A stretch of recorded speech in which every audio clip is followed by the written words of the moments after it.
Tell us where and when you were born. I was born in Aberdeen, South Dakota on August 28th, 1939. Okay. And you moved from there to Sioux Falls? When I was in second grade, we moved to Sioux Falls, Okay. and we stayed here through fifth grade. Then my dad was transferred to Billings, Montana, where I went to junior high. And then we moved back here halfway through my freshman year. And we stayed here till I got out of law school. And from then on, my career moved to Pierre and Phillip and back to Pierre. Okay. And what did your dad do? He was branch manager for the J.I. Case Farm Implement Company. Okay. So you were very tied to the ag market. Oh, yes. And I worked there myself, in both in parts and sales and product demonstration. Okay. And until nearly all the way through undergraduate school. Okay. And did your mom work outside the home? No, she did not. Okay. Any brothers and sisters? Yeah, I have one sister who passed away last year, a younger sister. Okay. So you went to Sioux Falls High School, or Washington High School? I did, graduating in 1957. Okay. And then where'd you go to college? I went to the University of South Dakota, got my bachelor's degree in 61 and my law degree in 63. Okay. So had they, at that point, gone to the full law school? Or how long? Well, they had a program at that time if you were majoring in political science or business. Your senior year was spent as a freshman in law school. So at the end of my freshman year of law school, I got my bachelor's degree. And the deans of the two other schools, of business and political science, didn't like it. And a couple of years later, they terminated that program. Okay. So you got in under the wire then? Okay. Yes, I did. So what was your first legal job in your profession? I was an assistant attorney general for Attorney General Farrar immediately out of law school. And I stayed there till I left in 65 to go into private practice in Phillip. Okay. And what was most of your practice work in Phillip? Well, I was state's attorney, city attorney, school board attorney, and principal was business type things, probates, some civil litigation, but not a great deal. Okay. No criminal, very little. Well, a lot of prosecutions as state's attorney. Okay. And in those days, it was permitted for state's attorneys to take court appointments outside of your own county. So I did a lot of criminal defense over in Jackson County at Kadoka. Okay. Okay. And what was your favorite kind of thing to do as a coming up in the legal profession? Whether courses or work that was really In Phillip? Yes. I don't know that I had a favorite. I liked the community. I liked working with the business people. And I had a wonderful law enforcement team, and I enjoyed being state's attorney. Okay. Who was the sheriff in the county? Mike Schofield. Okay. So how did you get to know Governor Farrar then appoints you to the circuit? Is that correct? Yeah, I'd worked for him as an assistant attorney general. Okay. And then when there was a vacancy, Fred Winans left the circuit bench and went up to the Supreme Court. And Farrar appointed me to take his place at the circuit court in Pierre. Okay. And what was the date of that appointment then? January 2nd of 1971. So he's days away from leaving office. And Yeah, he was in his last days. That's right. Okay. So he's replaced by Governor Knipe, right? Who I think beat him for that seat. I'm sorry? Yeah, Governor Knipe comes in and Yes. I was appointed, and just a few days later, Governor Knipe was inaugurated. Okay. And I had a good relationship with him because when I was in the assistant attorney general and he was a state senator, I'd helped him draft several bills. Okay. Well, he's probably known for, well, many things, but probably two of the biggest things is reorganizing state government and pushing through a constitutional change and so forth. Was your role in a circuit court, there was litigation and lawsuits around that? Is there things that are memorable about the reorg of the executive branch of the government? Well, the specific case is foggy to me, but the way he reorganized state government, the executive branch, I thought was wonderful. Okay. Because it made a better work atmosphere for state employees. So the question, of course, was whether he had authority to do it, and I was under the belief that he was not, even though I agreed with it, and the Supreme Court agreed with him. So, but I really don't recall the details. Okay. What was I believe Governor Farrar, and maybe you don't recall the details, but there was a commission that organized how to shape that ballot initiative to reshape the Constitution. Were you involved in any of that? Well, I'm sure I was, because I was the only judge in that area, okay. and I just don't recall the specifics. Okay. So when did the UJS come into? Well, it actually went into effect in 1975, I believe. I know there was an election in '74 where all of the judges had to be elected, and in our circuit there were 9 of us running for 5 slots, and they reorganized it. They got the authority to reorganize circuit boundaries and the like. Okay. And after the election, we that were elected worked closely with the Supreme Court, helping them look at various details, the type of people we need. Of course, all of a sudden the clerks of courts were going to be appointed by the presiding judge instead of elected. Every court employee, regardless of level, bailiffs on up, were appointed by the presiding judges. And so we had presiding judges met almost monthly with the Chief Justice for a while to get it organized.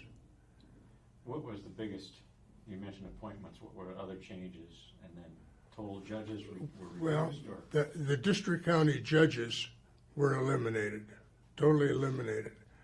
Okay. And they were the ones who dealt principally with probate and juvenile matters.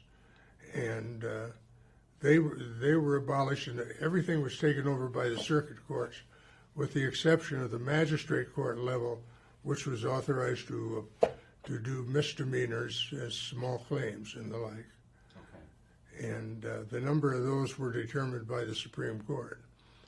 And the major thing was, prior to reorganization, each judge had to fight his battle for budget, whatever, with the local county commissioners. After reorganization, under the Constitution, the Chief Justice prepares a budget, sends it to the legislature, and they shall pay it. Now, that doesn't always happen automatically, but that's what it says. We never had a constitutional confrontation over that.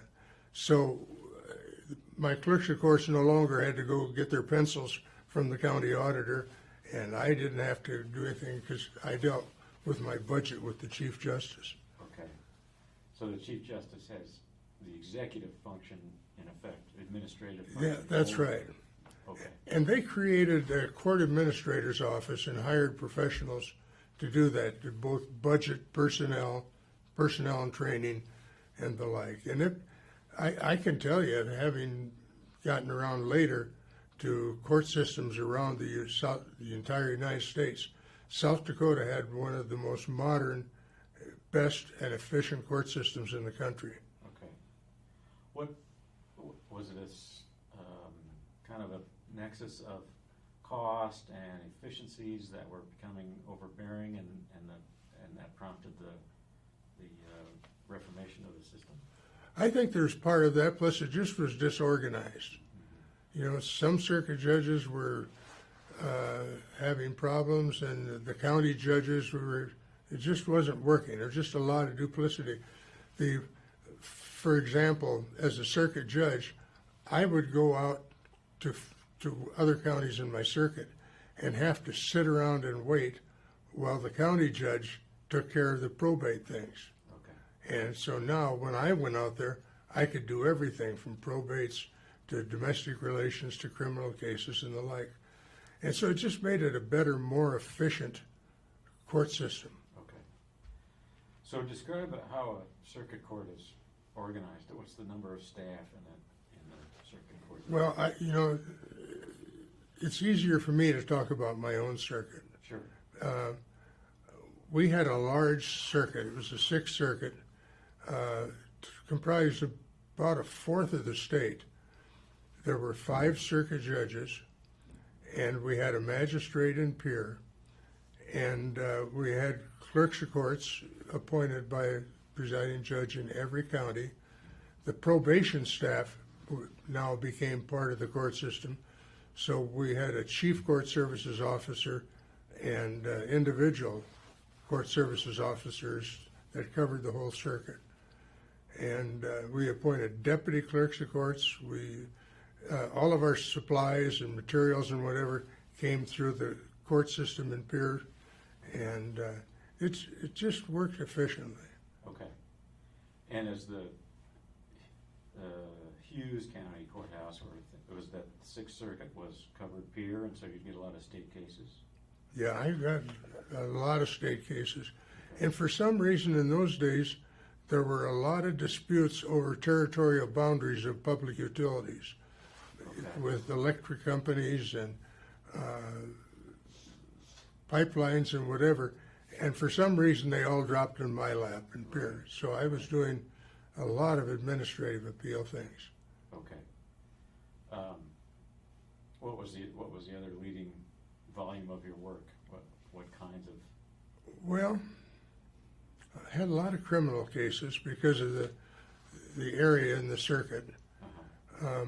As a presiding judge, I felt it important to get around to every county in my circuit at least twice a year. So I'd go around and try principally criminal cases or not real difficult, protracted civil cases in those areas. So it was a big variety. And how would you do, say, jury selection for a criminal case you're in Pierre, but let's say it's in the county of Phillip or something? I would go out for a regular hearing day. Okay. And take all the arraignments, and anybody who pled not guilty, I tried the case. Okay.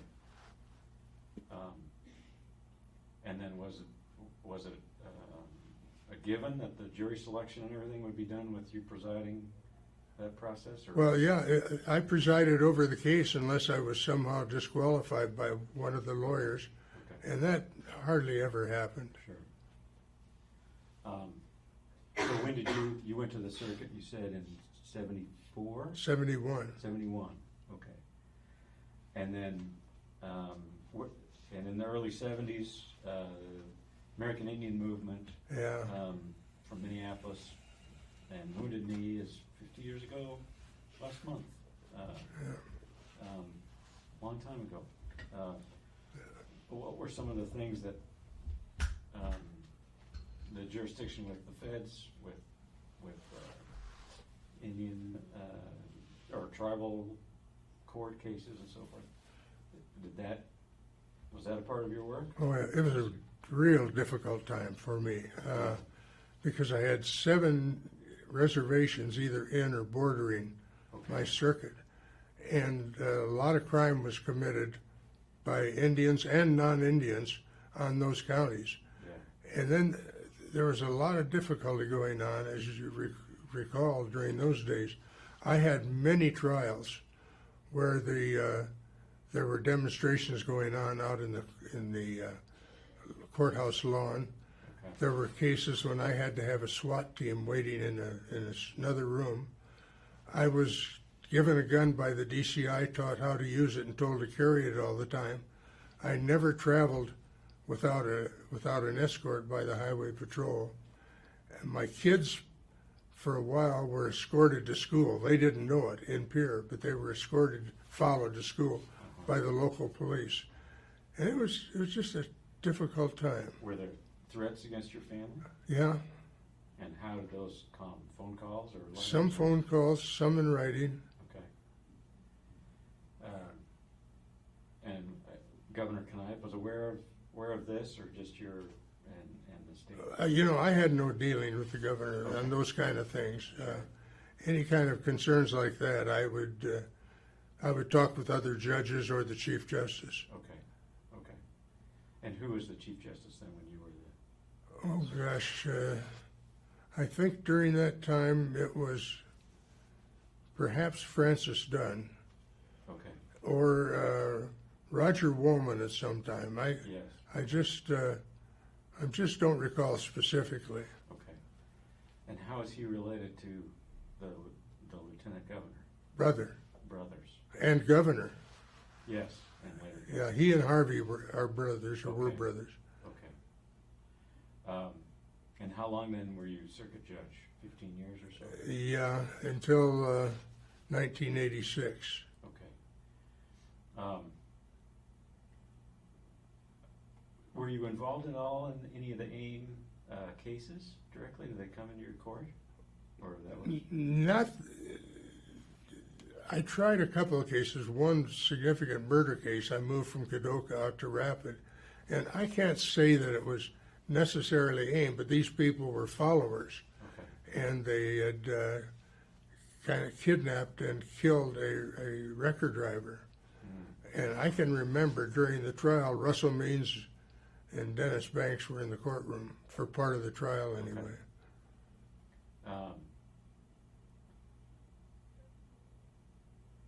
Do you remember the name of the person who was being tried for?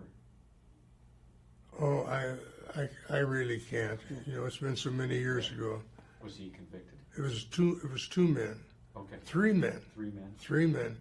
They were all convicted Okay. by a jury in Rapid City. I moved it from Kadoka to Rapid, Okay. so that I knew these defendants could get a fair trial. Yeah, okay. And that was in 73 then, or 74? I don't remember the year. I would say the latter, 74 anyway. Okay.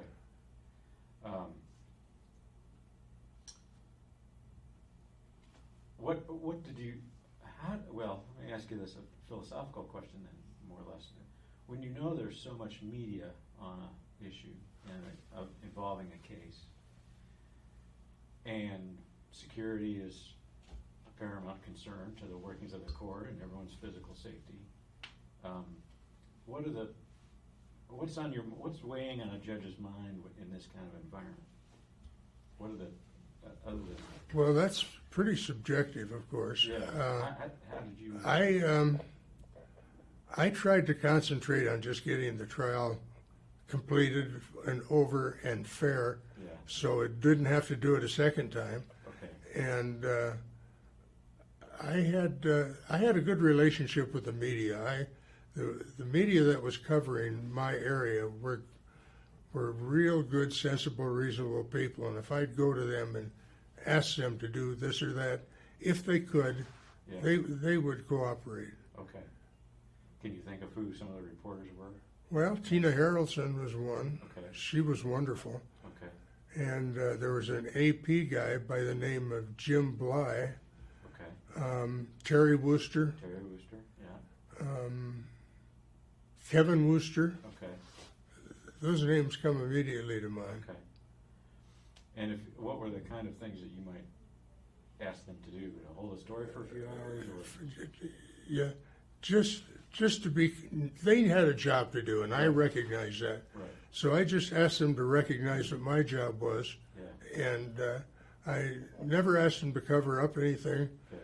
I just asked them maybe if you could just hold off, Yeah. and I think the ones where we had some of the discussions were to hold off were not putting out the names of victims of sexual cases. Okay.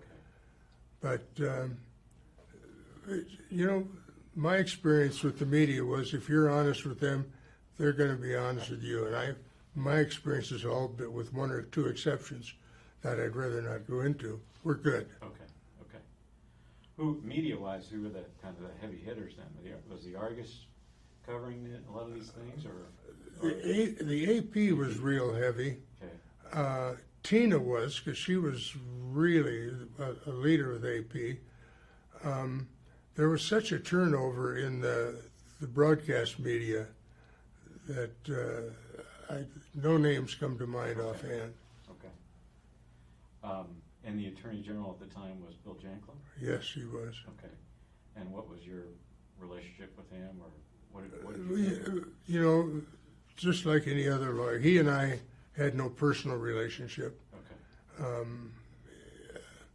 The only thing I can think of, and it was later time, he had some kids on the peer swim team at the same time my kids did, Okay. and his wife and my wife were friends. Okay. But Janklow and I had no particular relationship. He tried cases in front of me when I was a circuit judge, and he was at mission with the OEO office. OEO stands for? Office of Economic Opportunity. That's Okay. each reservation had an office I see. to help with criminal defense and legal advice Okay. to Native Americans on the reservation. Okay. So he was prosecuting or defending? Defending. He was defending. He was defending. Okay. He and Mark Meyer Henry, as another name, Yeah. were working together down there. And On Rosebud? at Rosebud, yes. Okay. And was that a reservation that was in or abutted your? It was in my circuit, Okay. because Todd County is attached to Tripp County, Okay. and in Todd County is principally the Rosebud Reservation. Okay. And then out at Martin, it's contained within the Pine Ridge Reservation. Right. So where would the line, you went as far west as Rapid City then? My western boundary on the south was Bennett County. Martin Okay. went all the way over to Burke, Okay. and then came back up and included Gettysburg, Oneida, and Pierre. It came down that area, Okay. and Phillip and Jackson County, that whole area. Okay. So you didn't have Pennington County? Did not have Pennington So when County. you move a case to Rapid City, you collaborate with the judge of that district? Only in scheduling, Okay. and I always took my own staff. Okay. And Okay. So I guess we'll, anything else you wanted to say about AIM or circuit court time? no, Okay. it's just I was just glad when the time was over, and it was 3-4 pretty difficult years. But beyond that, no, I guess not. Okay. Well, I guess one more topic I'd like to cover from the circuit court. Did you try any capital cases? Not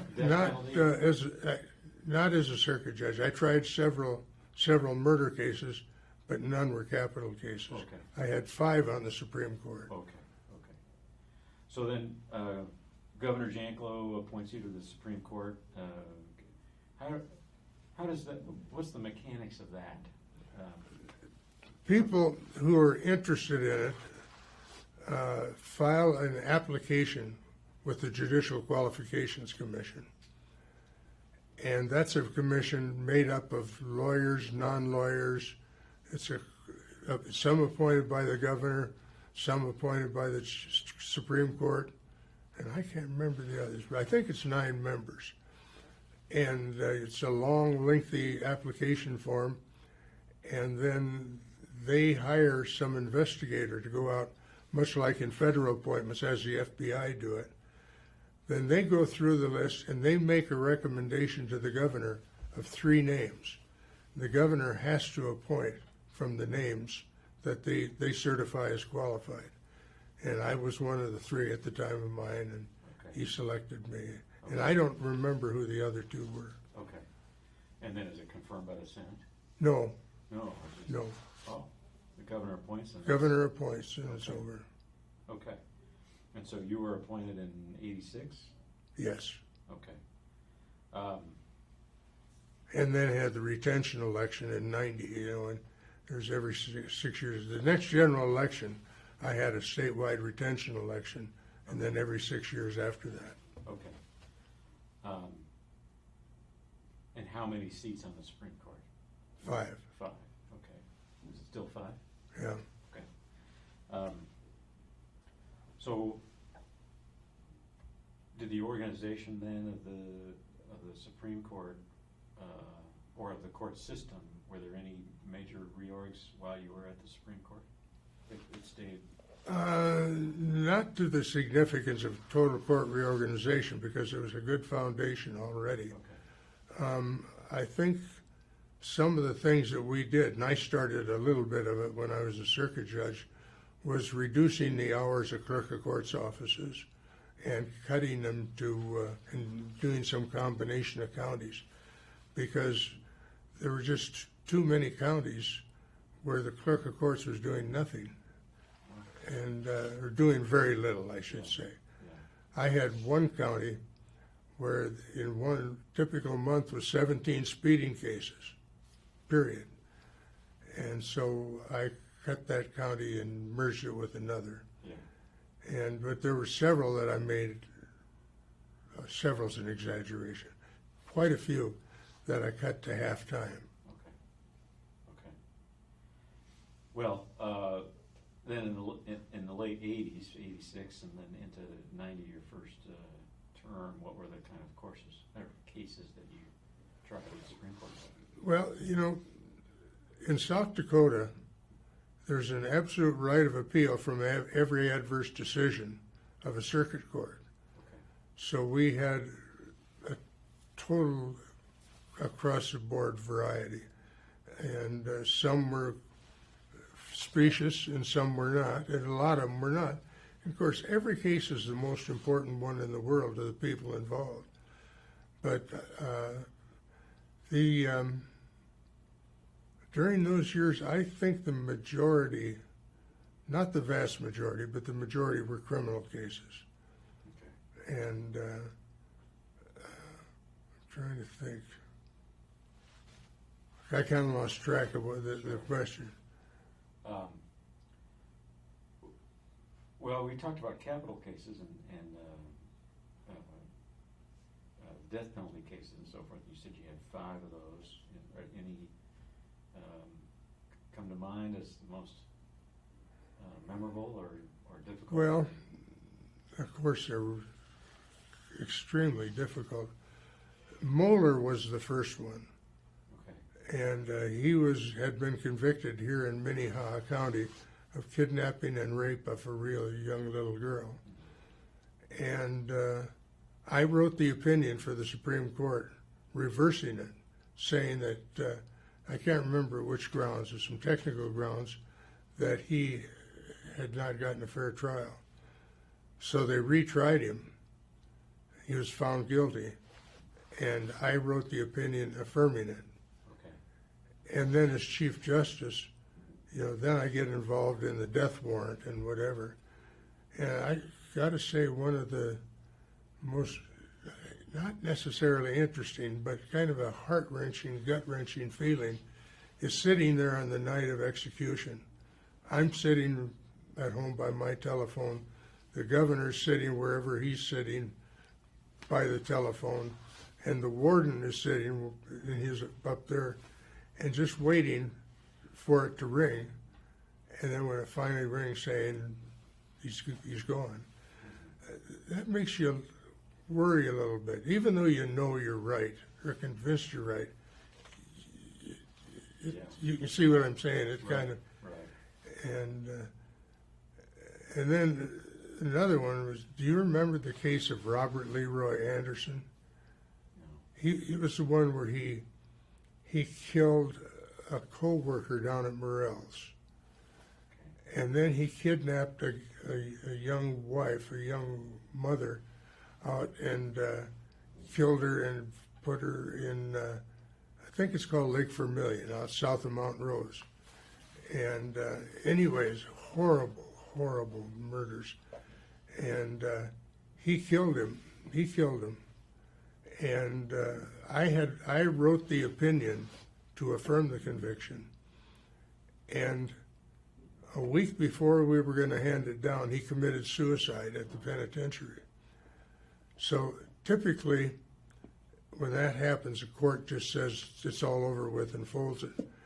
But I persuaded the court to agree with me that we'd hand down the opinion because it was so notorious. We wanted the public to know that what we had done.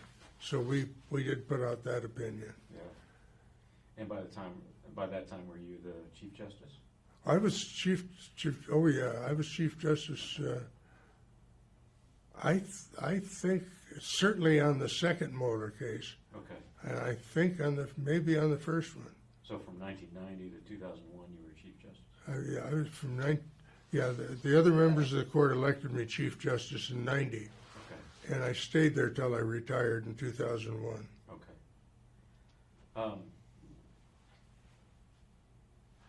Well, let's say pick a moment in time when you were younger as a college student. Did you? What was your moral view in general of the death penalty? I grew up in a family with a dad who was a really hard nose, and listening to him, I think I had a belief that the death penalty was appropriate, and still do. And I know it's a very personal, moral thing, and each person makes their own decision, and I respect that. I won't argue with anyone if they say the death penalty should be abolished, because I respect that opinion. I just disagree. Yeah. What is there? So in law school, then, is there, as a part of your coursework or as a part of your training, were there debates among the students about the death penalty? I don't think so. Okay. I don't recall that there was. Were there ever movements within the state to abolish the death penalty while you were Chief Justice? Not while I was Chief Justice. Okay. Had there been before? Before and certainly after. Yeah. You know, there's always protests. I don't think that there has been anything formal going to the electorate. Right. Okay. I could be wrong, but I think since territorial days, it's been legal in South Dakota. Say that again? I think the death penalty has always been legal in South Dakota. I believe that's true. There's always been an option of it as a... I don't recall that there was not. Right, okay.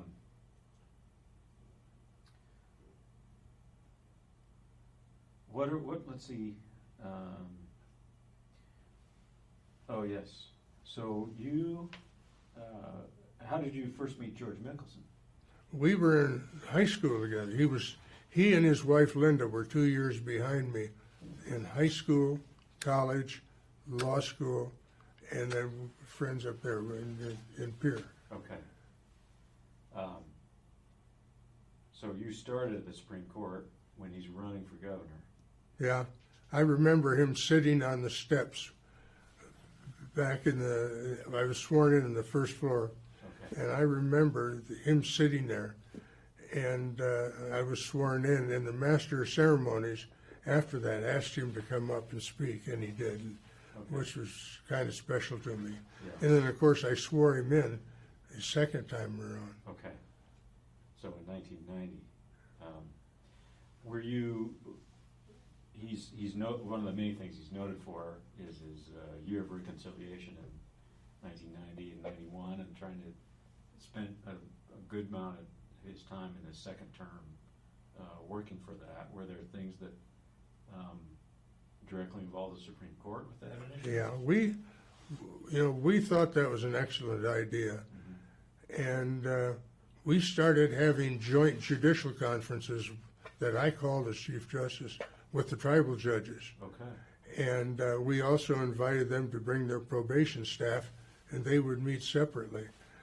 And then we invited them to, if they wanted, to send their probation staff up for joint training with our staff. Okay. So we had a lot of, and I met with all the tribal chairmen and went with Governor Mickelson to various events where we both sat and smoked the peace pipe together with them. Okay. And I really thought it was a tremendous idea that he had. Yeah. What from that, as far as the judicial system, kind of became institutionalized? At the time, I retired, and for some time afterwards, and maybe still, I don't know. I don't know if my successors have continued, but it was joint meetings between the judicial leadership Okay. of both the tribes and the state, Okay. and then some joint training. Okay. And I don't know if that's going on today. I haven't asked. Okay.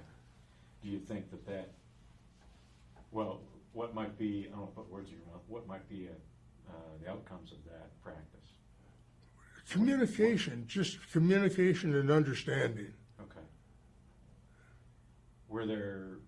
Is there aspects of tribal law in your time that you thought were incompatible with state law, as far as maybe penalties or Well, standards of evidence? there were some, but it was none of my business. Okay.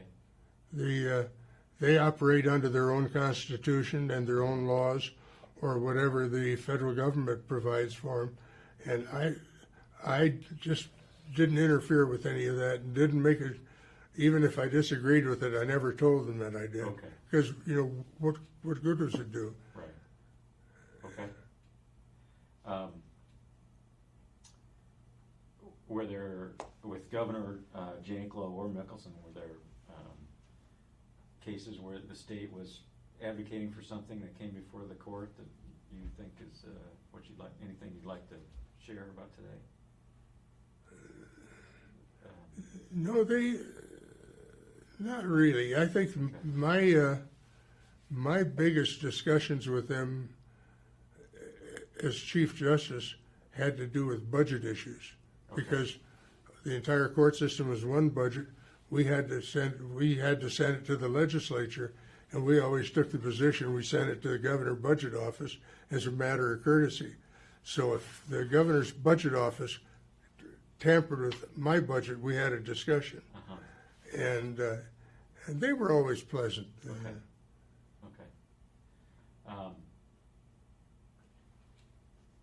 When the Historical Society was being, I think Governor Janklow, and you might refute this, it's just occurring to me that when they were thinking about moving the Historical Society out of the Soldiers and Sailors building and selecting another site, and they put it into where it is today, there were other locations in Pierre discussed. Did you play a role in? No, I never. I don't recall hearing that. You don't. Okay. I know. Well, when the state capitol was built in 1910, the entirety of the state government, all three branches, and including the state historian, but all constitutional officers and everything could fit in the building. Yeah. Today, that is not the case. No, it's spread all over Pierre in the state. Yes, and it's all over. So, were there ever discussions about the Supreme Court moving out of the building, having its own building? Did you ever have that aspiration for the court? Yeah, we did. We had. There were some suggestions that the court would have its own building just about a half a block north of the Capitol. Okay. But it never came to fruition. It was really only kind of seriously considered by a couple members of the court. Okay. That I didn't necessarily agree. I thought I belonged in state government right down the hall from the governor and right downstairs from the legislature. Okay. But we did put some of our staff out, like our probation staff, put them out, and our tech staff moved into the Veterans Museum. You may recall that. Okay. And but we had to, because it's just a matter of room. Yeah. Well, where were you then regarding Governor Mickelson's aircraft accident and his death? How did you find that out? I was sitting at home. I had just gotten home, and Attorney General Barnett called me up and said, Chief, you need to know Governor Mickelson and the plane have crashed. He says, you better get down here. So I went down to the Capitol building, whatever time it was, late afternoon, and didn't get home till 5 o'clock the next morning because I was working with Frank Brost in the governor's office and his staff, and we just seen what was going to happen, for the transition of state government. And so the next afternoon, I swore in Walt Miller, who was also a friend of mine. So when I was practicing law in Phillip, he lived in New Underwood and ran for the state legislature. And I was involved in his campaign to get elected to the legislature. So he and I developed that friendship. So here I was sitting in mixed motions. I was mourning seriously the death of George, and then happy. Sure. Happy's exaggerate. I don't know what word to use, what adjective. But I felt good about the new governor being my friend, I guess. Yeah. But I've told other people this. That, I don't remember it. I had been up all night. I was exhausted mentally and emotionally, and I know that I swore Walt in, but if it weren't for the pictures, I really wouldn't have a good memory of it. Okay. Yeah, so how did you, the difficulty in finding a word, what were the kinds of things that you would be doing from mid-afternoon one day till 5 in the morning the next? Was it just finding the news out about the... Well, in a meeting with the governor's staff, because determining people to notify, helping them with that, making planning for the next day, how are we going to have the swearing-in ceremonies, who's going to be there, how's it going to happen, and just sitting around mourning each other. A lot of us, his staff were real close to him, and one of them was a good friend of ours, his secretary, Mickey Miller, and I've known her for decades. No relation to you? No relation. Her husband is the Miller, and he's not related to me, and we've been friends. He went to Cathedral when I was going to Washington High, so we knew it that way. He and I have been friends since the mid-50s. And so we sitting around talking about George and Linda and the things in the family. It was just a tough night. Yeah. None of us could have slept if we went home. Right. When did you see Linda then? The next day, early afternoon, Justices Sabers and Amundsen, we were having court that week. And so the three of us went over, because they were all three of us were good friends of the family. So the three of us went over to see Linda right after lunch that next morning. Okay. At the governor's mansion? At the governor's mansion. Yeah. Was she in Pierre when the accident occurred? I believe she was en route between Sioux Falls and Pierre. Okay. Because my memory is that the highway patrol was looking for her and found her somewhere, I believe in the Chamberlain or Kimball area. Okay. So she was in her personal car. I don't know what car she was in. Okay. But she wasn't in an airplane? She was in an automobile. Okay. And I was kind of shivery that night too. Just the week before, I came down to Sioux Falls to make a speech. I think it was a judge's retirement, but I had my wife and some other judges and some other people riding in that same plane just days ahead of this crash. And that was another thing we were sitting talking and shivering about. Yeah. Did you know the pilots? Oh, yeah. I'd flown with them many times. Okay. Not just in that plane, and because they'd flown the other planes besides the MU-2. Right. So the Becker-Hansen building, what was that an act of the legislature then to name the building after the two of the pilots? I believe so. I don't think it was a gubernatorial thing. Okay. They were both wonderful pilots and good guys. Yeah. What in the rapid hours as this is happening, what was the first version of events that you heard about what happened? Just that the plane had crashed and burned, no survivors, and Frank Brost was asked if he could find dental records, Okay. which indicated to us that there was no other way to identify. Yeah. Okay. As far as the accident then goes, ultimately, why did the plane go down? I've heard it struck by lightning, but I don't know. I believe, my memory is foggy on this, but I believe it had to do with a defect in the MU-2. okay. And in fact, something sticks in my mind that there was later a recall of every MU-2 in the country, and that because our understanding was later that the propeller had come off and gone right through the fuselage, and that's what killed George. He was killed initially by the propeller. That was the story we were given.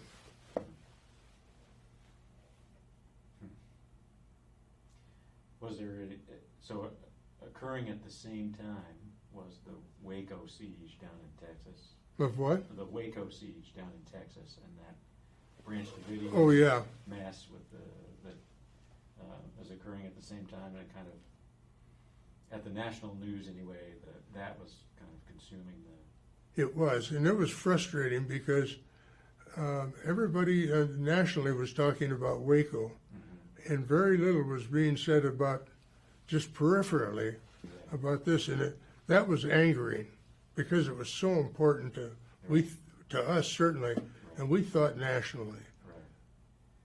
Right. Well, you also so then with the lieutenant governor becoming governor, there's somebody that needs to become lieutenant governor. So when did that? How long was the vacancy there for? I don't remember how long it was, but I remember swearing in Carol Hillard, Okay. the first woman lieutenant governor. Right.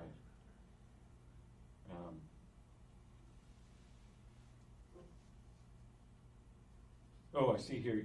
So you went to law school with George Mickelson? Yeah, he was 2 years behind me. Okay. Was there any indication at the time, as far as law school ambitions and where both of you would wind up, that would the two of you in law school have been surprised to know that he was going to become governor and you were going to become Chief Justice? I think the only surprise would be that I was going to be Chief Justice. I had no aspirations of being a judge at all. Okay. Never even thought about it. And I don't know if George did or not, but looking at his family history, he almost had to. And even if he didn't, other people had to be thinking about it and talking to him. Yeah. Did he ever try a case as an attorney? He ever No. come before you? No, he was practicing in Brookings, Yeah. and I never had occasion to have him in front of me. Okay. Let's see. Do you need a break? I'm fine. You good? Okay. I was wondering if you could, so the 80s and 90s, when you're on the Supreme Court then, other than the murder cases or the capital punishment cases, what were some of the other events that, Well, cases you'd like to share about? it's hard for me to identify cases that were particularly important, or like I said earlier, they're important to everybody, especially those involved. But I don't recall any particular notorious case at that time. We had We did have some turnovers on the court, of course. Justice Wiest retired, and Justice Morgan retired, and Justice Henderson retired. So we had new members coming on the court at that time, and so transitioning there was not difficult. It was just interesting, and I think one of the things that I liked that we didn't start when I was on the court, but twice a year we would go out and hold a term of court in places other than Pierre. But the March term, we typically would go to the law school and have a term there, the full term. And then we went to other campuses. I like the idea, and the court did, of going to campuses. So we were at State, we were at, I think we were on every college campus that I can think of during the time that I was there, and enjoyed it. It was because what they would do, it gave an opportunity not only for the college students, but they would bus in high school students in the surrounding area, and we'd have real big crowds, and that was fun. That was good.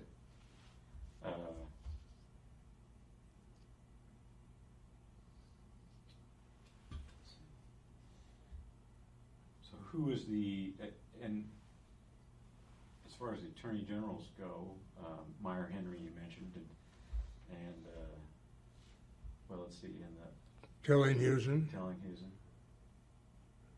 and Barnett. Barnett, of course, yes. Yeah. And Long. Yeah. It was Long after. Long, yeah. I think Long was right at the end of my term. Okay. Did you have anything to do with the well, it was a federal case, South Dakota v. Reagan, about the, well, when that was a federal case, I guess, the federal highway money and that. I had Okay. nothing there. Okay.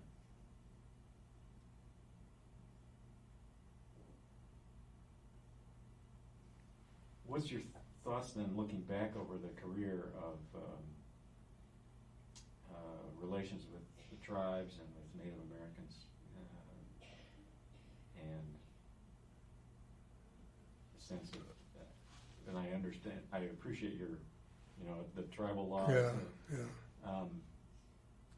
the constitutions that they have and so forth that were done largely in the 1930s. Are there, well, I guess, do you have any thoughts on race relations in the state? Well, I've been retired so long, it's hard for me to say. At the time I retired, and I thought it was good, because I was on a first name basis with most of the tribal chief judges. Okay. And we'd get together for training and meeting, and periodically just for personal phone calls. And my staff told me that the relationship between our court services staff and the tribal probation staffs was good. In talking to the other judges in my circuit, or not in my old former circuit, they would tell me that they had good relationships that they hadn't had before. Okay. Now, how the rank and file citizenry felt, I don't know. Okay. But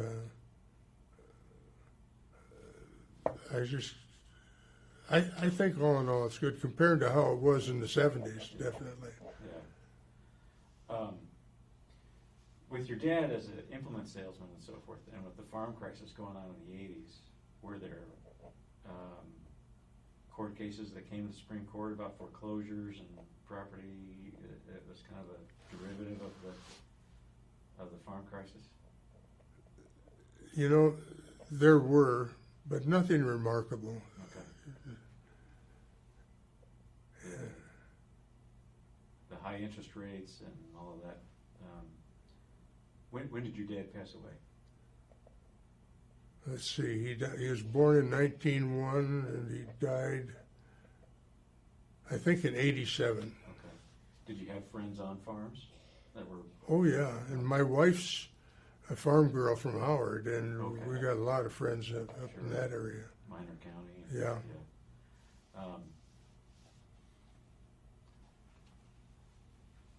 Well, I guess I'm just wondering, was there pressure put on the court system, on the judicial system, because of that, or what other kind of societal things were going on that kind of were the main lion's share of your cases? Well, going back to the circuit court days for a bit, if I might. Sure.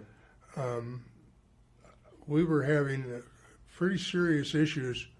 Do you remember the NFO, the National Farmers Organization? Yes. Where they were dumping dairy trucks and, Yes. and throwing sickle bars out on the highways? I tried several of those. Okay. And I never felt threatened myself, but it was angering. And I tried, I think 2 or 3 in Grant County. I got assigned to go up there. I can't remember why. Oh, the judge was somehow related to the state's attorney. Okay. So I got sent up there by the Supreme Court to try it.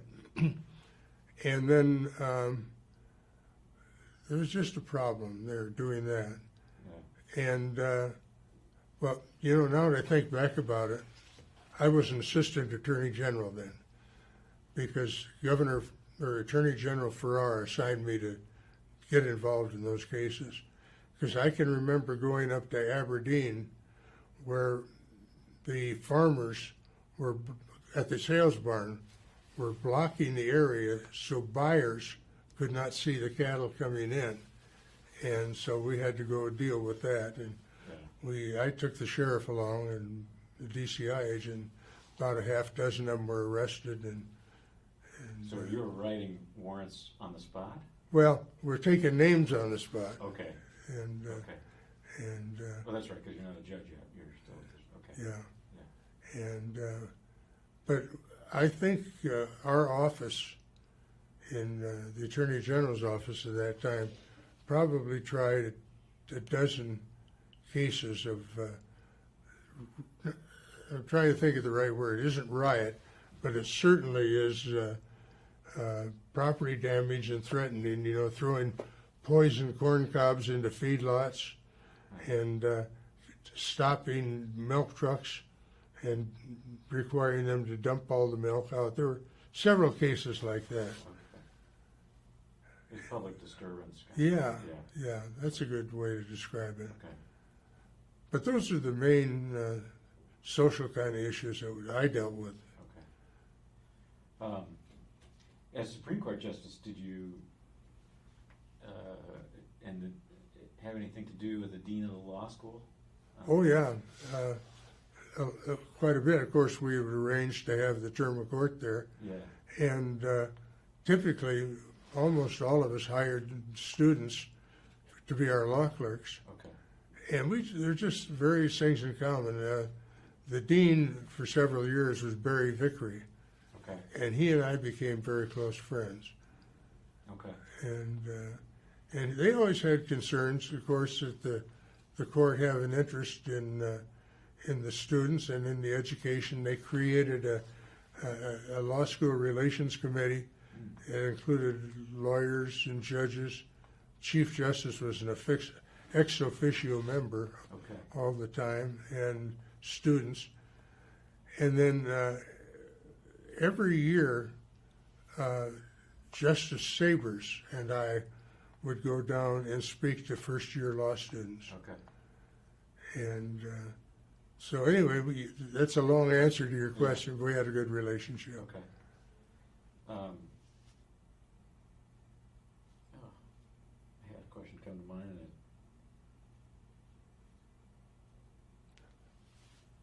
I don't know how to throw it in. It wasn't on any of the information that came out in advance of today. Yeah.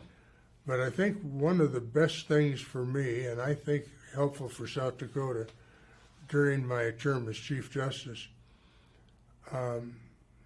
there's a federal or a national board called the State Justice Institute, and they get congressional appropriations and then allocate it to state judiciaries all over the United States.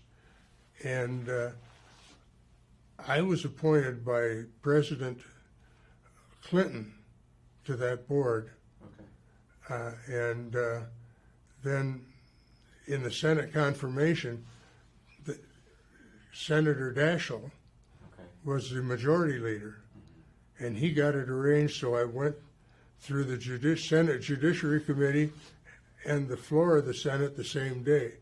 Oh. So it went real quick. Yeah. But I chaired that board until 2012. Okay. It was for 11, 12 years anyway after I retired.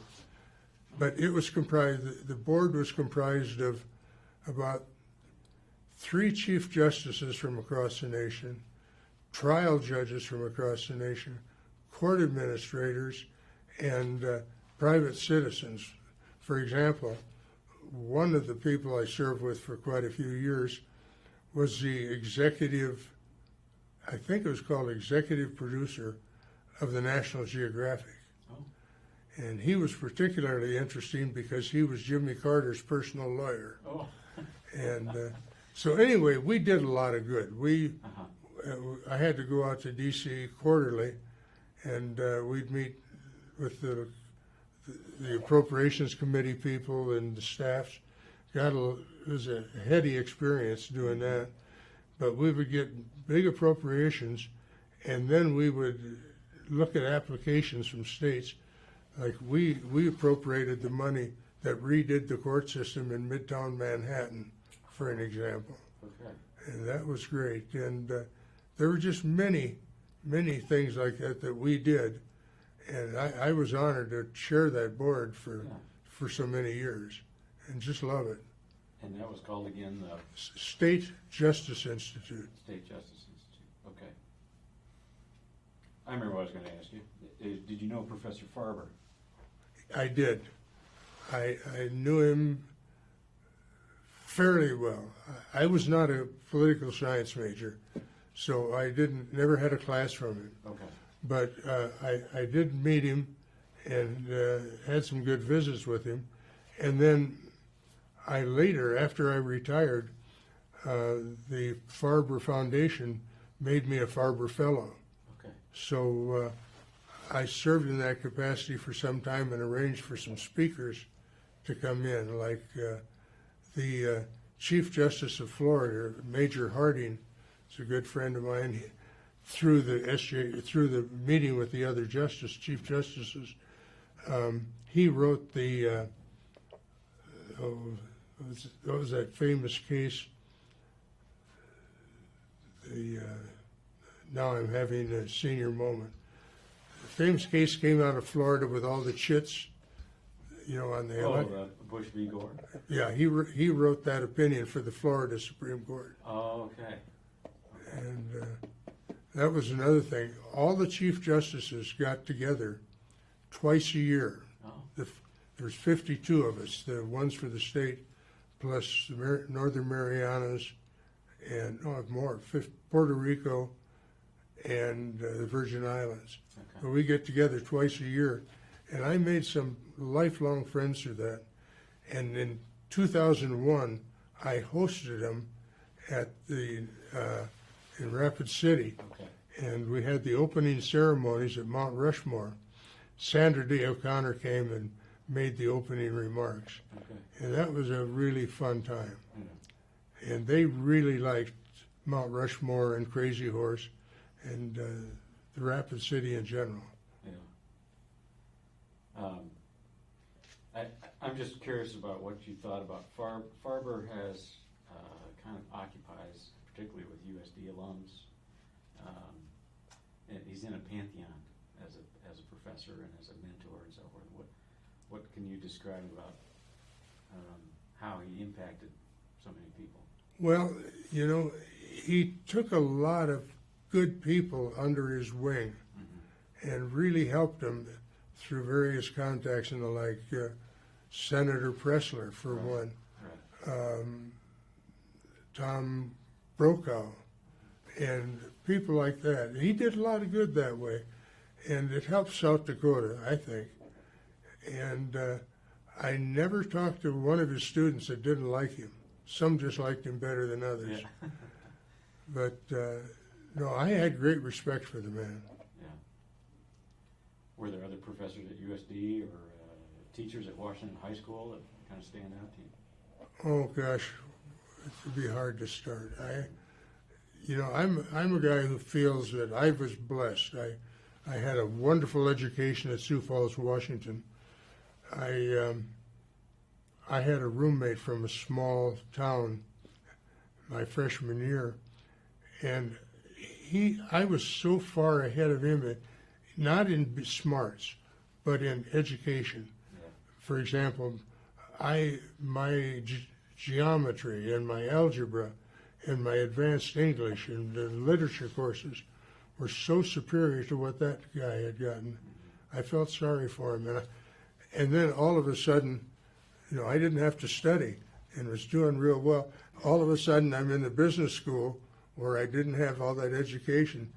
Then I had to explain to my dad where I was getting A's and B's, I was getting B's and C's. But no, I felt blessed, the education I had all the way through. Yeah. You said before, I think before we started, that you grew up around McKinnon Park. How has that neighborhood changed since you were a kid? Well, it used to be in the middle of town. Now it's really in the middle of town. I just can't get over how Sioux Falls has grown. I'm driving around now, and it's incredible. When I was going to Washington High, we were forbidden to drive to class. Oh.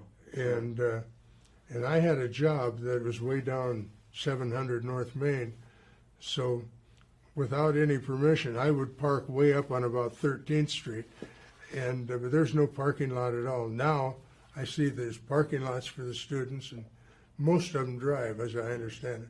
I had to ride a bus or ride to school with my dad and rode home with a bus when I wasn't driving. So, what was the downtown like when you were in so you're in high school in the 50s, and what was... Well, of course, Phillips and Main were one-way streets. Okay. And and parallel parking, I guess, yeah, as I recall. But I remember I was in the Washington High School band, and in the parades we'd start up at what used to be the Arcota Ballroom on 14th and Phillips. And we would march all the way down to 6th Street and then back on Main to Washington High. Okay. And it was all one-way streets. And there was the dime stores, and the pennies had an escalator, which was really an exciting new experience. For people go down there and ride it just for something to do, because it's such a funny thing. But I liked downtown Sioux Falls. Yeah. And I don't dislike it now, but it's different. Right. Did you live right across the street from the park? No, we were Or a little farther south. We were closer to St. Mary's School and St. Mary's Church. Okay. There's a corner of 4th Avenue and Oak Street, which is 28th, I believe. Okay. As a boy, then, and in high school, what were the most prevalent community organizations? Well, for the students, particularly the boys, were high Y groups. High Y groups? Through the YMCA. Yes. Okay. Like I was in a group with, I think, 15, 20 of us, and our leader was Bill Clayton, who later became, he was state's attorney of Minnehaha County. Okay. And then he had I think he was clerk of the federal court system. Okay. And then a lawyer by the name of Gibbs. There's Gibbs High Y. I don't remember how many were, but there were several High Y groups that we got together. We had intramural sports, and but it was all connected to the High Y. Okay. Boy Scouts, Cub Scouts? I think most of us were in Cub Scouts and Boy Scouts until we got into high school. Then not many stayed with it. Okay. Did you do, what kind of activities did you do in school? You mentioned marching band. Well, I was in the band, of course. I was on the annual staff. I was sports editor of the annual. Debate. Okay. And then I was working. I had a job after school, so that took a lot of time. Yeah. So you're a little kid when World War II ends. Do you have any memory of VJ Day? I certainly do. Do you? I remember first VE Day. We were living in Aberdeen, Okay. and across the street there was a couple that had a son fighting in Europe. Okay. And a car came down, running down the street real fast and screeched on the brakes. Somebody jumped out and started yelling at the car, "The war's over, the war's over, the war's over." Wow.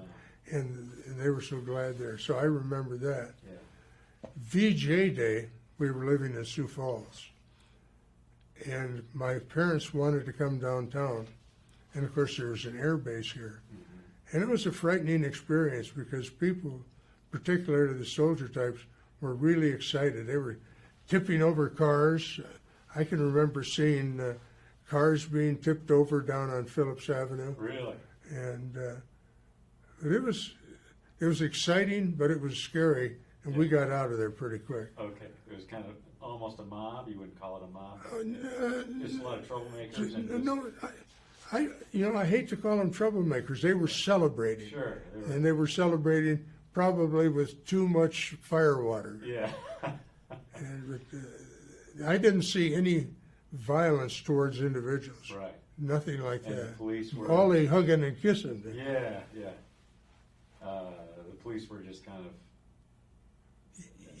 I don't remember seeing police. I was just a little kid, but Yeah. I have no memory of police at all. But there were celebratory car flipping and things. Oh yeah. Okay. Not every car, Right. but I suppose I saw 4 or 5 get tipped over. Right. Okay. And then, did you ever meet Joe Foss? Oh yes, Okay. his wife and my mother were co-leaders of a Girl Scout or a Brownie Scout group. Okay.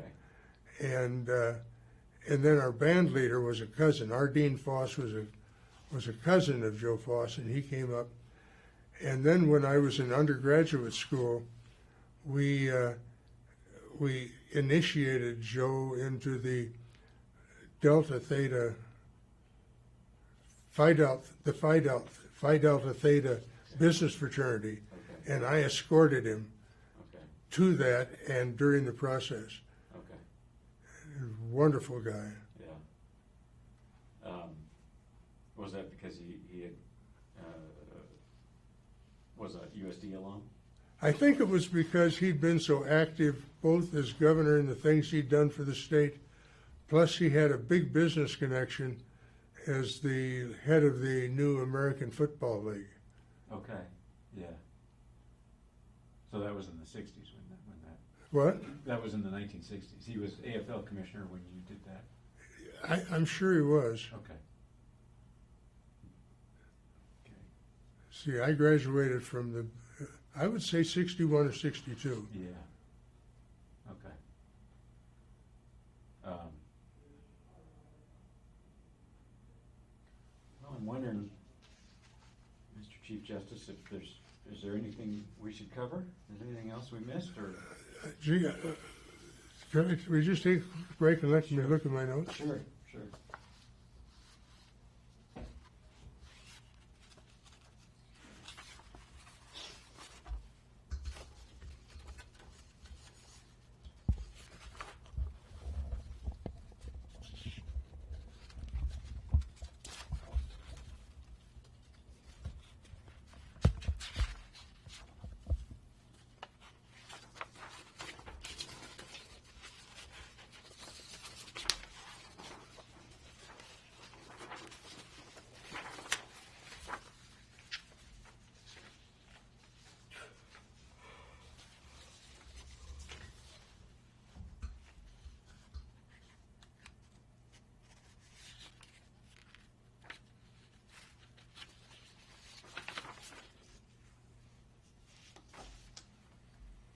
Trying to think, were there any other lawsuits about the reorganization of the state government, or that No, none that come to mind. Okay. Couple things that just popped in as looking at it. Sure. Let me see. The one thing that happened right at the end of my no, I was retired. The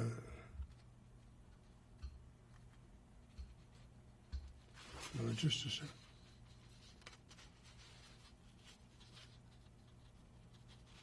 Okay, I did, after retired, I did chair that committee to have cameras in the courts.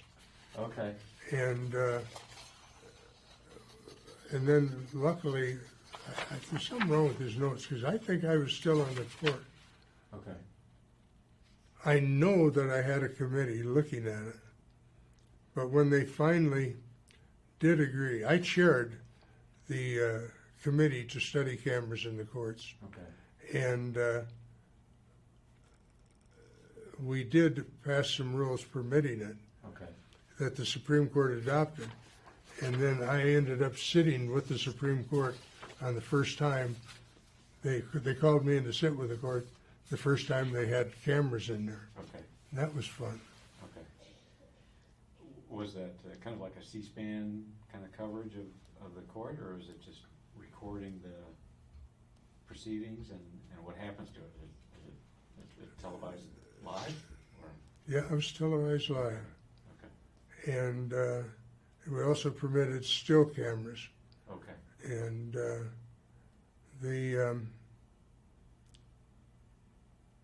I think I haven't looked at the rules in pushing 20 years.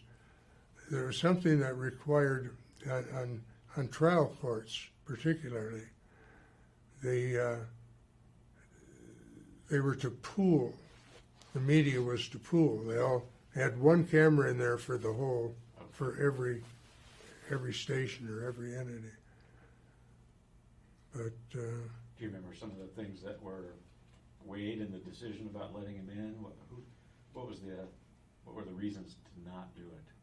What were the concerns? Well, tradition is a big factor. Okay. There's always a certain element that says, well, that witnesses are gonna testify differently. Yeah. They're gonna be different. That was another thing too, as part of that, and I don't want to get into it online or on the video yet, but that thing isn't running, is it? It is. It is. Oh, okay. Yeah, We can net it out. Historically, young Native Americans, particularly women, are very shy, and they're very difficult witnesses to get to talk. And sometimes, they, particularly if it's a sex case, those are just horrible.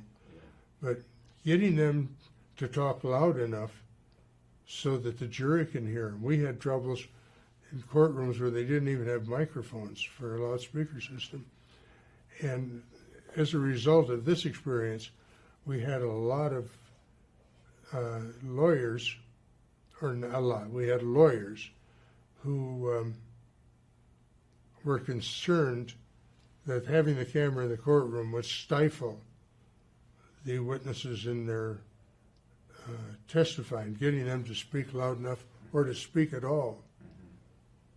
And but plus you always have the thing that was really a worry for quite a few people was that the concern that some of the lawyers would like to showboat. They know they're on the air, so they're going to showboat a little bit. And I can see that happening. Some of them showboat just when there's a jury there. And but no, those are the major things, I think. But I think the main thing that all in all we had to fight was tradition. And then on the other side, the number of states that were permitting it. So they were saying, well, it's working in Kansas or Mississippi or Montana. Why can't we do it? Right. So we had a good committee. I don't recall who all was on it, but we came to agreement, submitted it to the Supreme Court, and they adopted it. Okay.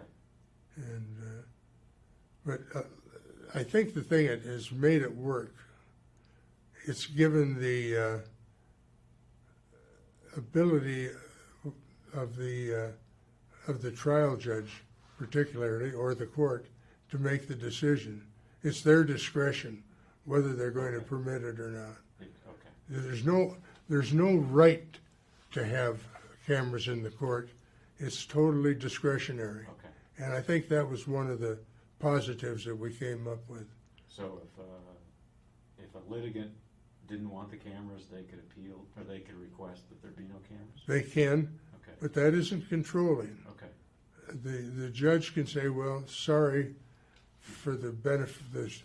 The other side has put on a case saying it's better to do it than, Okay. for whatever good reason the judge finds. Yeah. I was curious too if you wanted to get into maybe a little bit of your judicial philosophy. At the national level and with the U.S. Supreme Court, there's a lot of discussion about textualism or originalism, and is that something that a state Supreme Court justice is concerned about, or are those schools of thoughts kind of active at the state level?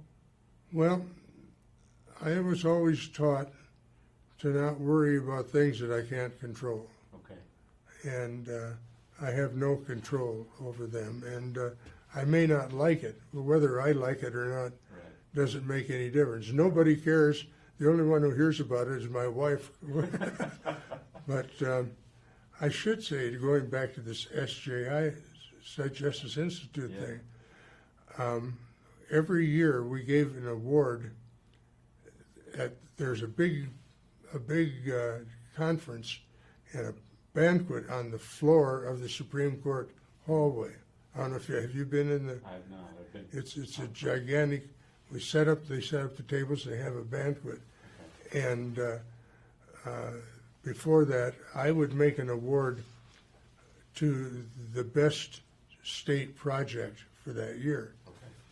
And then, because of my role as chair, I got to sit at the head table with members of the U.S. Supreme Court. So I had supper with Rehnquist several times. Okay.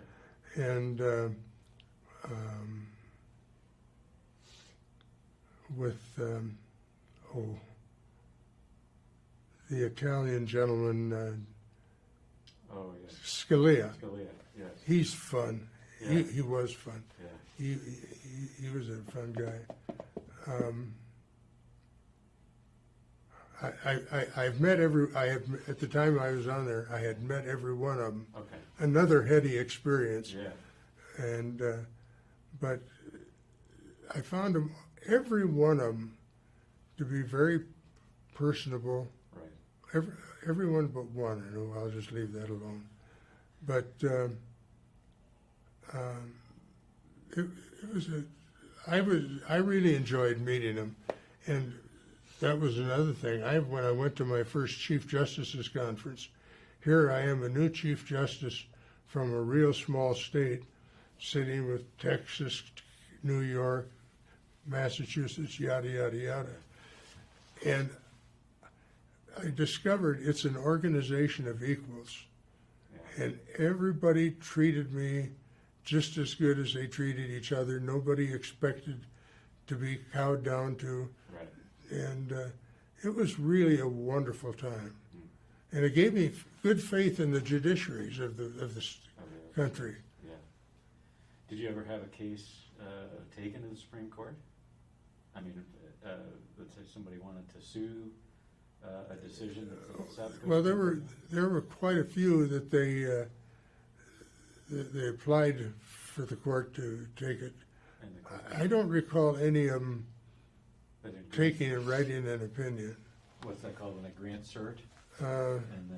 Certiorari. Yes. None of them? I don't think cert was ever granted on any of my cases. Okay, I don't recall that they were. okay. I think if they'd have taken one and affirmed it, I'd have You'd probably- probably written it down someplace. Right. But you know, I said it earlier that I can't overstate it, that South Dakotans can be proud of their judiciary. It's one of the most modern, efficient judiciaries in the country.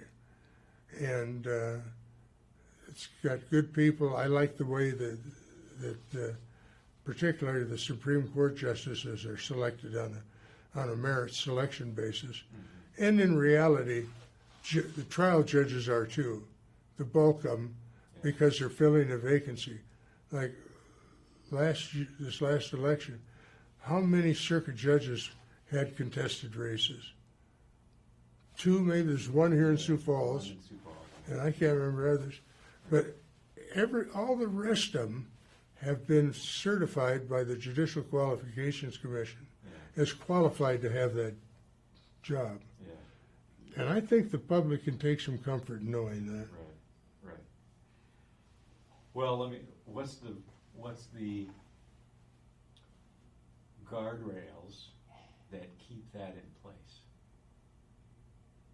In other words, there are people who assert that certainly at the federal level that the U.S. Supreme Court has become political, and that governs it instead of reading the law and the Constitution and so on. At the state level, what would you say are the guardrails there that keep that from becoming too? Well, I think the things that have prevented what they're talking about at the federal level now is South Dakota has a mandatory retirement for judges, age 70.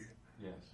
And so they aren't going to be able to sit around and talk that this old fogey at 90 years old is writing cases on abortion or whatever.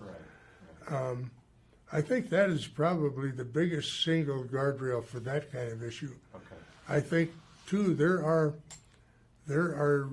canons of judicial ethics that are enforced. The Judicial Qualifications Commission not only reviews, certifies candidates, they hear complaints of judges. Okay. And judges are disciplined. Judges are given any one of a number of complaints that they deal with, and so that's a guardrail. And plus, we've got a good bar. Okay. I shouldn't get involved, and I'm not gonna, I guess, but I respectfully disagree with one of my successors. I believe the bar exam should continue. Okay. And that's an issue before them now. Yeah. What's going to happen, I don't know. Yeah. The world isn't going to come to an end if they abolish it. Right. But I think there's a lot of merit to it. Yeah. The virtue of a persistent standardized test over time, or is there other issues that well, you want to keep in? I guess that would depend. You know, at the time I took it, it was something unique to South Dakota. It was a 16-hour test, 2 8-hour days, all essay. Yeah. Now there's a standard test that lawyers spend time studying on and whatever, and without studying for it, I took it, and I'm not going to tell you how I did, but it's got quite a variety: multiple choice, true and false, essay, but it covers everything. I think any lawyer who passes it deserves to be a lawyer. Okay. I think just by going to law school and doesn't cut it for me. Yeah. Because we've got good professors But that just because they've gone to those classes doesn't mean that they're qualified to practice law. Right. So is there, within the governing the profession then, it strikes me that, and maybe I'm missing a position or two, but the Chief Justice, the Attorney General, the Dean of the Law School, and the head of the bar, if those four have those guardrails in mind, and they're kind of managing the profession, they can probably be a pretty effective group. But if you have differences of views between those four, and the Attorney General probably doesn't last too long, really, 2 to 4 years or so, but am I missing somebody in there, or? I don't think so. Okay. 'Cause it's Well, really- to a certain degree you are, because as far as who the judges are, the governor Okay, is making the appointment. true, So, yeah. Is there, Well, right now our governor is not an attorney, but governors have been an attorney. I mean, yeah. did you ever? Well, Knipe wasn't an attorney. What was he? No, he wasn't. No. Is there? What's the difference between a governor that, in that relationship with the Supreme Court, or maybe in just drafting bills and pushing for certain issues, between an attorney governor and a non-attorney governor? Well, I don't know how the governors do it, but they've got a staff, and there's lawyers on their staff, True. and I would assume that every governor consults with, if nothing else, their own personal lawyer. Mm-hmm. And so I don't think, I would be surprised if any governor says 3 names. I'll just pick this one because I like the color of their tie or something like Right, that. right. Okay. No, I would, I've got to say, I can't argue with the quality of any judge that's been appointed by any governor. Okay. I haven't been able to follow our current governor because I just haven't. There's judges now retiring that weren't judges when I retired. Oh, yeah. So I don't know very many judges, Yeah. but the ones that I knew during my career, I think we had a wonderful judiciary. Yeah. And who replaced you then as Chief Justice? Steve Zinter, Oh, okay. he succeeded me as circuit judge, Okay. and he succeeded me as justice on the court. Oh, as Chief Justice, As Chief Justice. Yeah. David Gilbertson, Okay, and he did that until just recently when Right. he retired. okay. He hit the And then middle. Chief Justice Jensen, who's there now, Yes. was a law clerk early in my career, and not for me, Okay. but for, I can't remember who he was law clerk for. I remember him being there, and he was a good law clerk. Okay.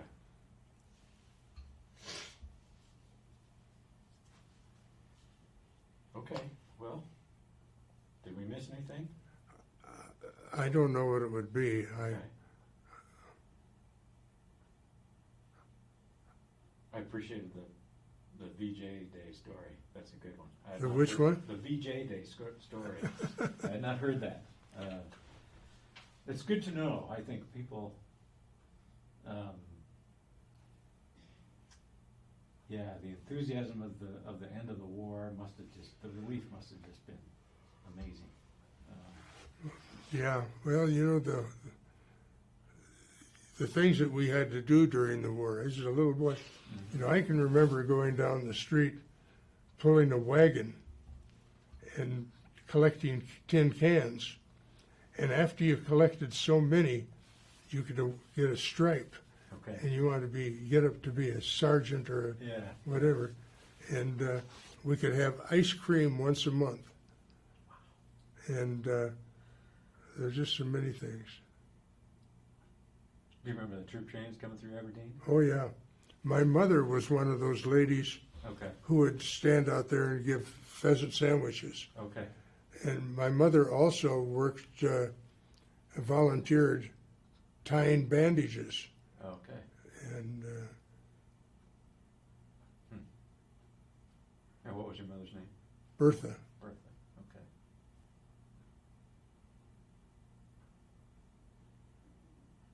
Did you have any relatives who were serving in World War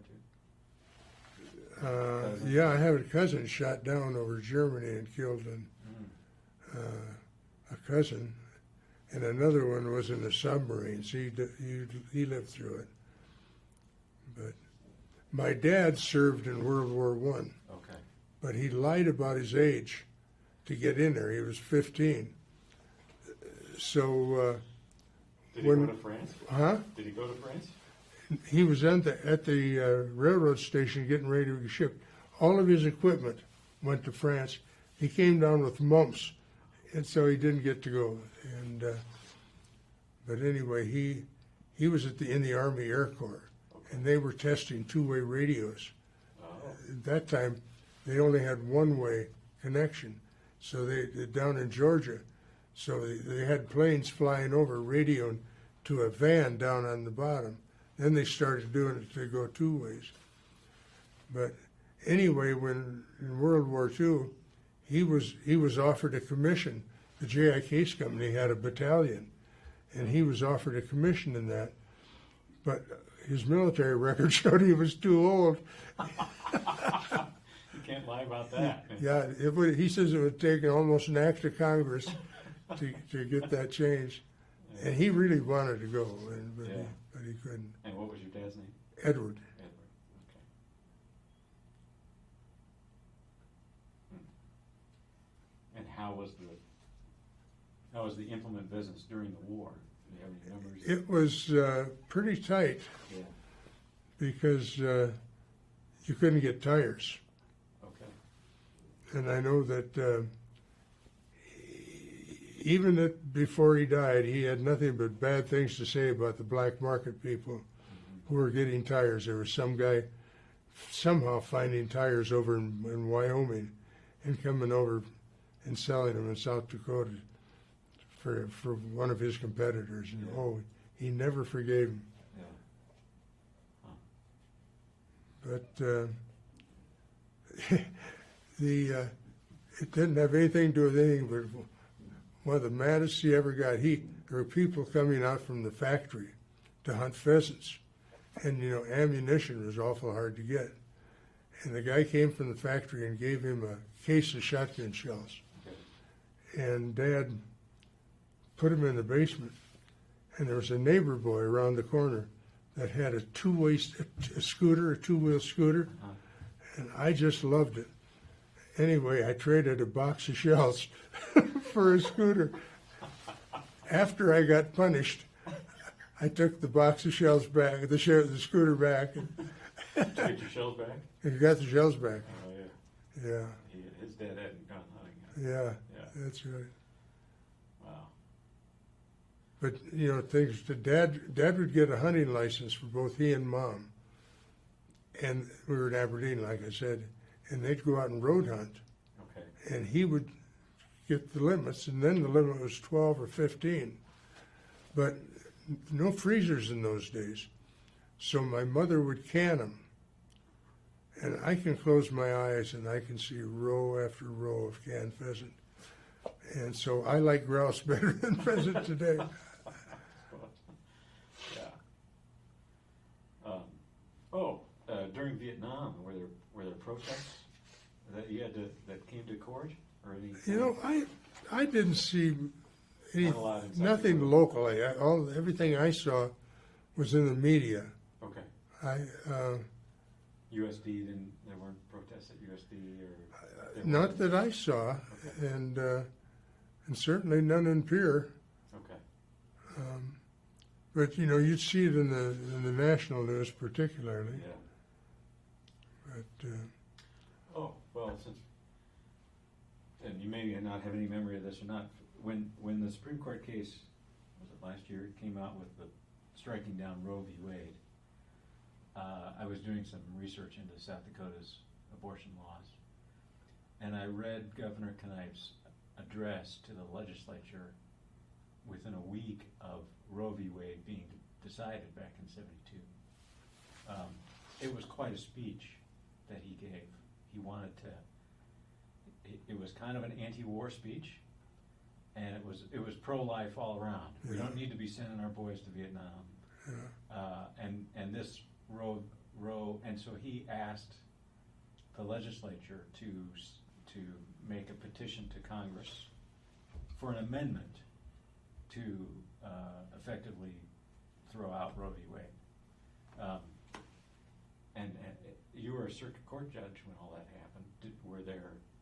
What was the consternation, or was there, about having a long-standing law, which I think had been since territorial days, prohibiting abortion in South Dakota, and now it's not?